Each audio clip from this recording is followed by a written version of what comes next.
The Bible remains one of the most popular books in the world. But what do we know about the creation of its New Testament?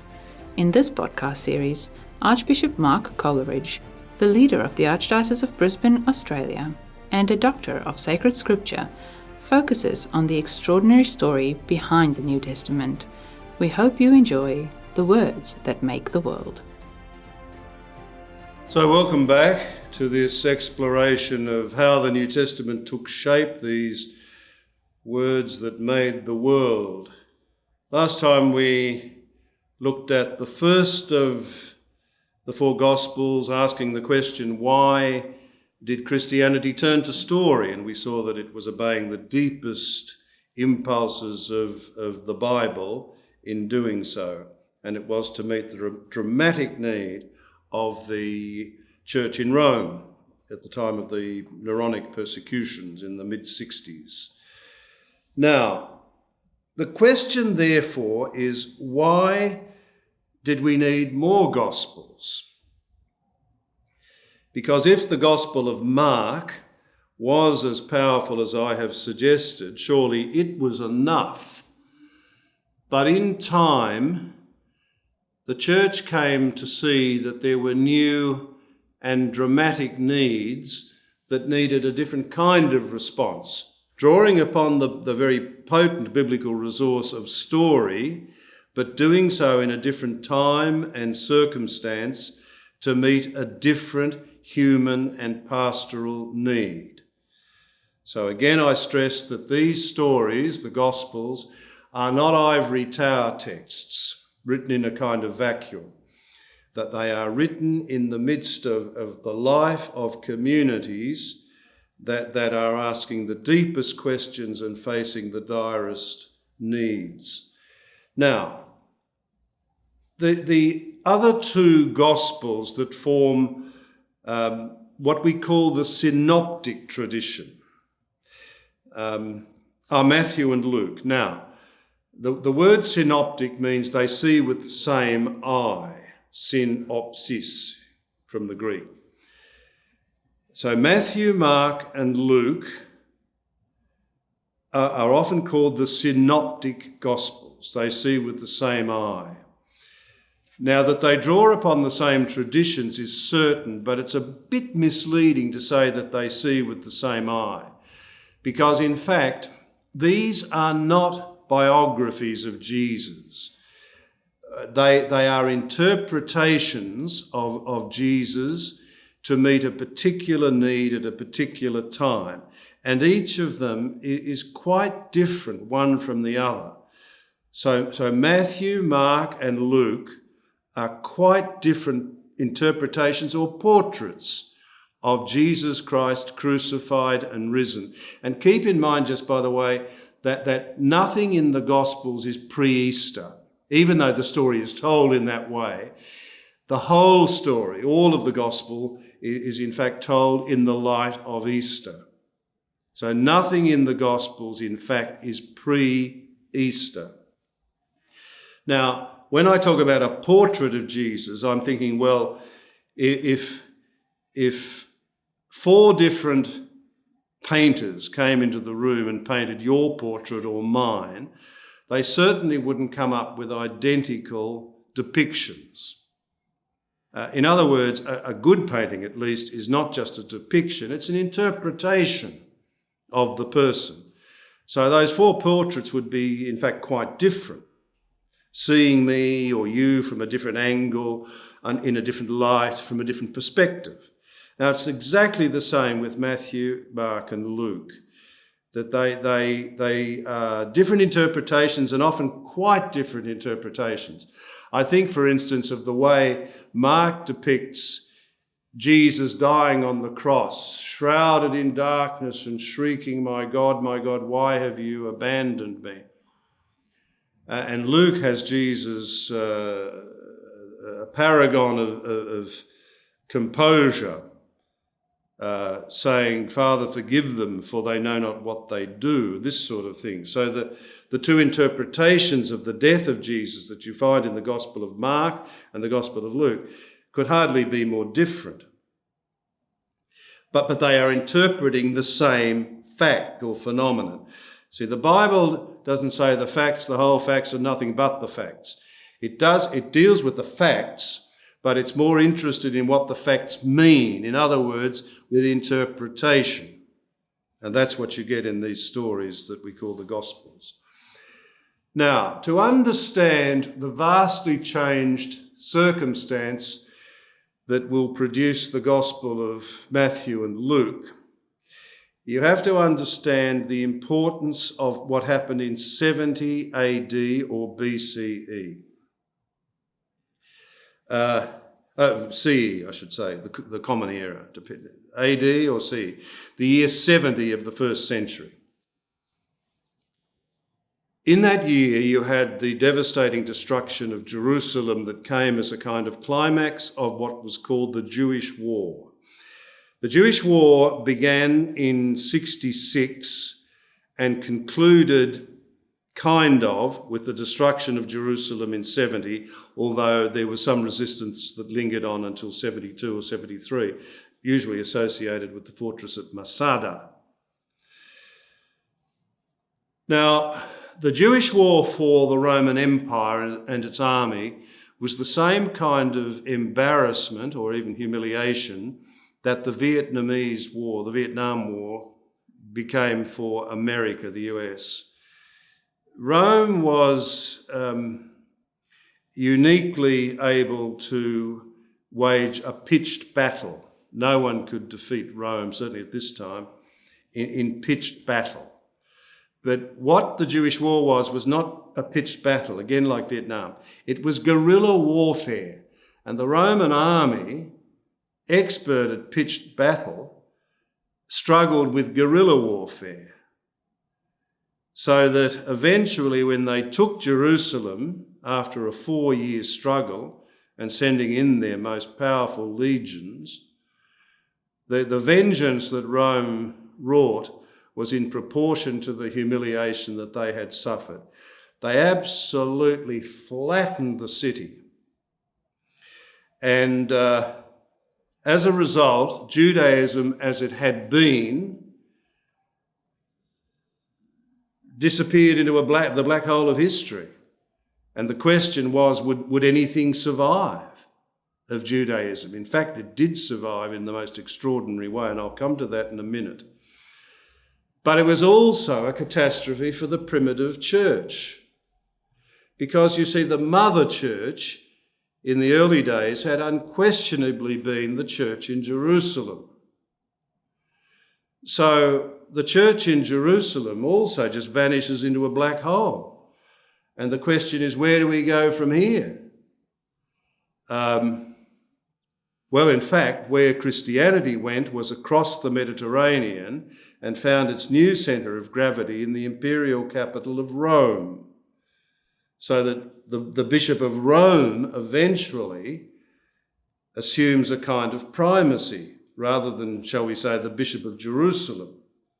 So Christianity, its centre of gravity, moves across the Mediterranean from Jerusalem to Rome after the destruction of 70 AD.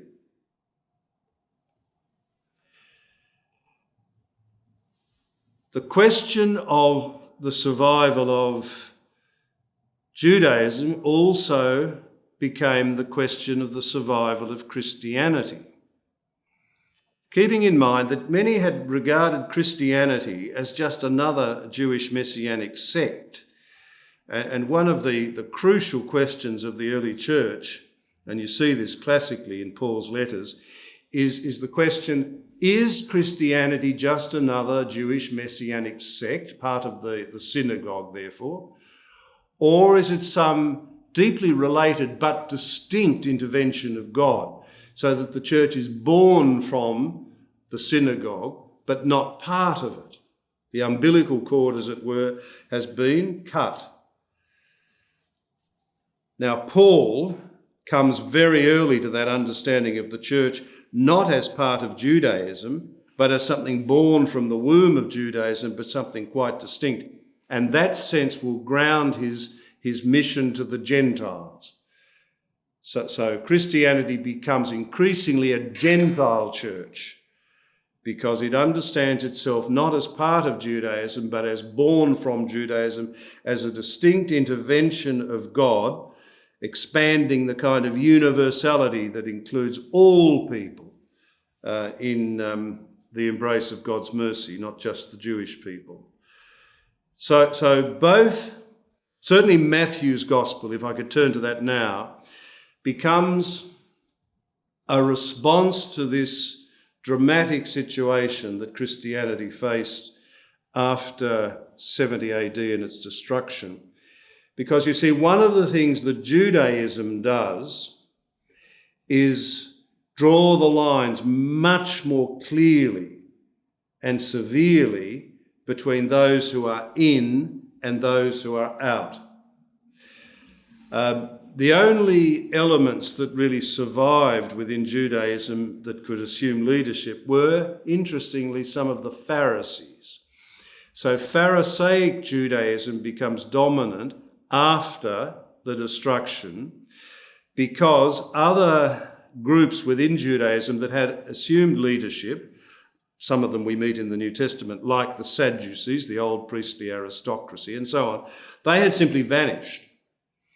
So Pharisaic Judaism takes control, takes charge, and eventually gives birth to the extraordinary phenomenon that will become Rabbinic Judaism, which begins a great historic arc, really in many ways down to the Holocaust in the last century. So where the question of survival was at the heart of Judaism, you look back now and you think it was an astonishing feat to create Rabbinic Judaism out of the rubble of destruction. There's something quite marvellous and majestic even about what was achieved from such a desperate situation. Now, the question, see, many of those early Jewish Christians, and Matthew's is a very Jewish Christian gospel, by the way, many of them were both Jewish and Christian. They saw no contradiction in that. They understood their Christianity as a fulfillment of their Jewish identity, not as an abolition of it. So they, in other words, to put it a bit crudely, they went to the synagogue on Saturday and to church on Sunday, and they saw no problem with that. Now, however, after the destruction, once Judaism decides for its own survival that it needs to be much clearer about who's in and who's out and start drawing lines as to who's in and who's out, some of these Jewish Christians found themselves being, as it were, expelled from the synagogue. In other words, what was being said is you can't be both. You can't come to the synagogue on Saturday and go to the church on Sunday. You've got to choose between the two. You're with us or you're with them. Now, this, to call it an expulsion from the synagogue that went on, created a crisis, because it was within Judaism that these Jewish Christians had encountered the crucified and risen Christ, who himself was Jewish. So once they're driven out of the synagogue, where do they go? And how do they hear the voice of Jesus? Or do they leave Jesus in the synagogue? So the whole question of survival and identity becomes very pressing for the Christian community, wherever it is, in this period. And I'm talking in the mid-80s probably. So some years, but not many years, after the destruction of 70, as the effects and the consequences really start to take effect. Now, what Matthew decides to do to meet this, and again, we call him Matthew, but it's anonymous, the text as we have it. But what Matthew does is he takes the Gospel of Mark, that he knew Mark's Gospel is certain. So you've got to imagine him sitting down at his desk, or whatever it was, and on the desk he has a number of resources, one of which is the Gospel of Mark.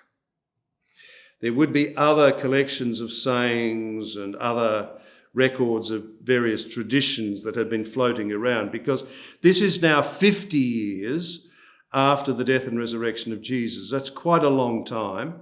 And then with that catastrophic event, the watershed event of the destruction in 70 AD.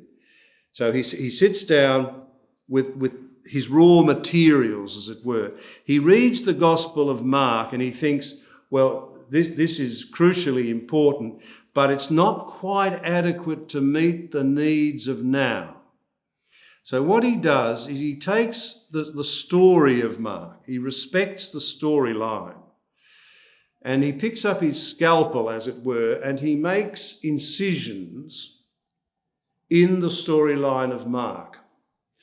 And into those gaps that he creates with the incisions, he inserts long speeches of Jesus.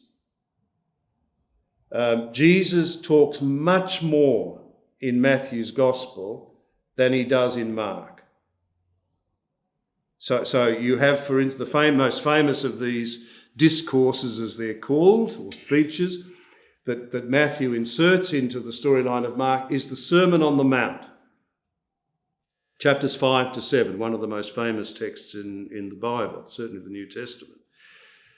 So the Sermon on the Mount, but then later you have the mission discourse in chapters 9 to 11, more or less. You have the church discourse in chapter 18. You have the eschatological discourse in chapters 24 to 25. So these are speeches of Jesus. So the question was, how do we now hear the voice of Jesus? Who speaks with the unique authority that attaches to his voice? The voice we first heard in the synagogue.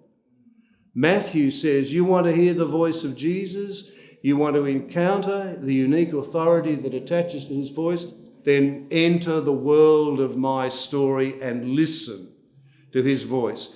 In other words, the claim of this gospel, and of any of the gospels, is when you walk into the world that is created by an author, you actually encounter Jesus Christ, who's not once upon a time, but he's here and now.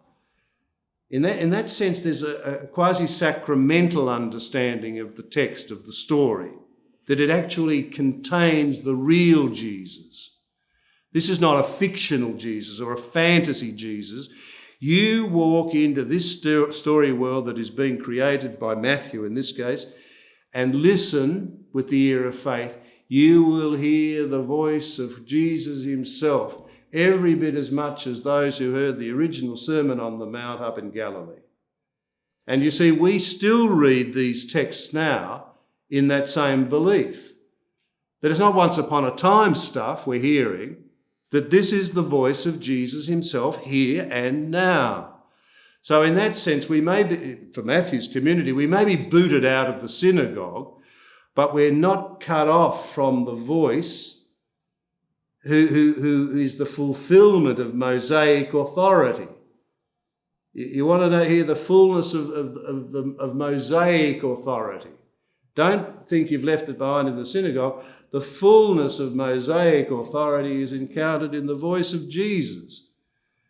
And this is where Jesus going up onto the mount to give the sermon is in part like Moses going up onto Mount Sinai to receive the law, but Jesus is also like God on Mount Sinai giving the law to Moses. There's all that kind of interplay between Old and New Testament that's going on certainly throughout Matthew, who's very strong on this point that Jesus is the fulfillment of all to which the Old Testament looked. All of the prophecies find their fulfillment in Jesus. So don't think that being booted out of the synagogue, you're cut off from the source of eternal life that you have found in Jesus, who is the new Moses. So Matthew then is addressing that particular dramatic situation and writes a story that is in some ways like Mark, but is in other ways importantly different. Why? Because the situation of his community or communities was itself different. And again, The church in various parts of the Mediterranean and eventually throughout the whole world decided that in this story that Matthew has told, we hear the voice of Christ himself. This text has a power that makes it valid for every community in every time and every place, because there's always a danger that we can feel cut off from the source of life, that we can no longer hear the voice of Jesus, that it's somehow back there. What Matthew says, and Luke will say the same thing in different accents, is no, there is no such thing as a golden age back there. If only we had been able to sit on the mountain in Galilee, it would have been different. No, it wouldn't have been. Walk into this story and you shall hear the voice in the same way as they, not in the same way, but with as much power as they heard it on the mountain in Galilee. Now, Luke writes for a different set of communities. It's almost certainly plural. Matthew seems to write for a Jewish Christian community. Luke is writing, it seems, more for perhaps Gentile Christian communities, but in a way that draws Judaism and Gentile culture together in the most extraordinary way. I did my doctoral work on Luke's Gospel, and the more I came to know Luke, and doing a doctoral thesis on a text, you become, it's almost like being married to the author. You come so close to the author, you wonder, who are you, Luke, this anonymous person we call Luke? And all I could decide after years of working with his text was he was either a Gentile, a non-Jew who knew Judaism intimately, or he was a Jew who had Hellenistic or Gentile culture in his bones. Take your pick. But it is definitely a combination of cultural worlds and idioms. He writes the best Greek in the New Testament, just by the way, Luke. And he may be the only person in the New Testament whose mother tongue was something like Greek. Now, he addresses a different kind of drama. And the drama is suggested in the very beginning of his gospel, what they call the prologue. So if we just have a quick look at that, Luke starts off by saying, by the way, he writes quarter of the New Testament because he's also the author of Acts. So you've got to think of Luke, as we call him, as the author of the gospel and of Acts. So that's 1/4 of the New Testament. No mean feat. Now, he starts the gospel, in fact, the two narratives, he begins in this way.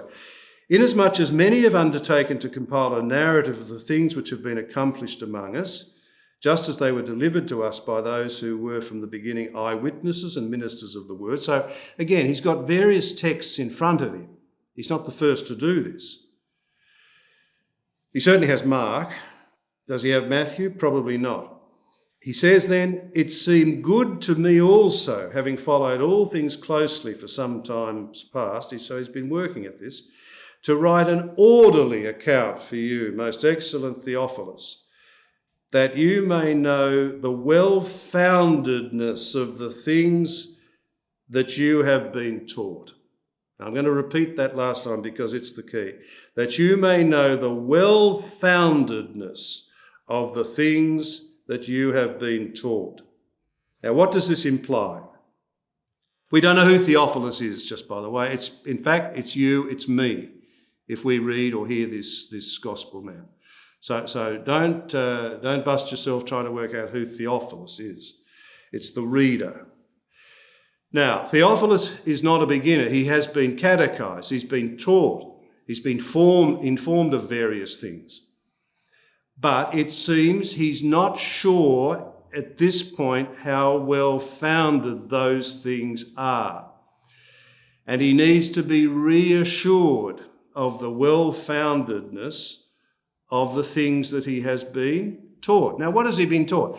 Jesus Christ was born as God with us. Jesus Christ was crucified on Calvary. Jesus Christ was raised from the dead and is here among us here and now where 2 or 3 are gathered in his name.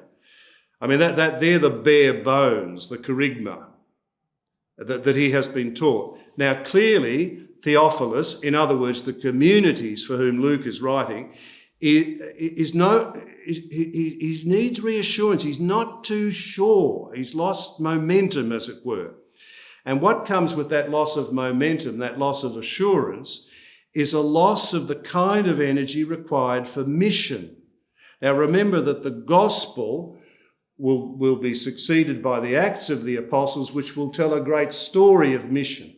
But the kind of mission recounted in Acts requires a particular kind of energy. And if you're not too sure about what you've been taught, you're not going to have that kind of energy. So again, what's at stake here is the power, or the success even, of the Christian mission. Is this community, or are these communities losing the kind of energy required for mission because they are no longer convinced, or no longer as sure as they need to be about the fundamental things that they have been taught? Now, in this sense, the whole of Luke's gospel can be understood as a kind of seminary, if I could call it that, for mission. And the punchline, and we'll return to this in the next podcast, but the punchline comes at the end of Luke's gospel, where Jesus, risen from the dead, says, and so it is written that the Christ should suffer and on the third day rise from the dead, and that repentance and forgiveness of sins should be preached in his name to all nations, beginning from Jerusalem. You are witnesses of these things. Now there's the punchline. You are witnesses. What does it require? What does it mean to be a witness? So that Theophilus and the communities for whom Luke is writing, they need the kind of reassurance that Luke offers in order to become the kind of witnesses they are called to be, to have the kind of energy that the mission will require, the kind of energy that will be demonstrated spectacularly in the Acts of the Apostles. So a witness is someone who has seen and or heard something and can therefore speak of it. What Luke intends to do in this gospel, as we shall see more clearly, is to help the reader or his communities to see in a new way. But that, in order to see with the open eye, they will have to listen in a new way. They'll have to listen to the voice of Jesus in order to see him more deeply and clearly. And how will they listen to the voice of Jesus? Luke says, enter the world that I create in my story. You will hear his voice there, and if you hear his voice there, your eye will be opened and you will become the witnesses you are called to be. Thank you for listening to this episode of The Words That Make the World. A new episode is released weekly. You can find more podcasts from the Archdiocese of Brisbane from most major podcast providers or from our website, brisbanecatholic.org.au.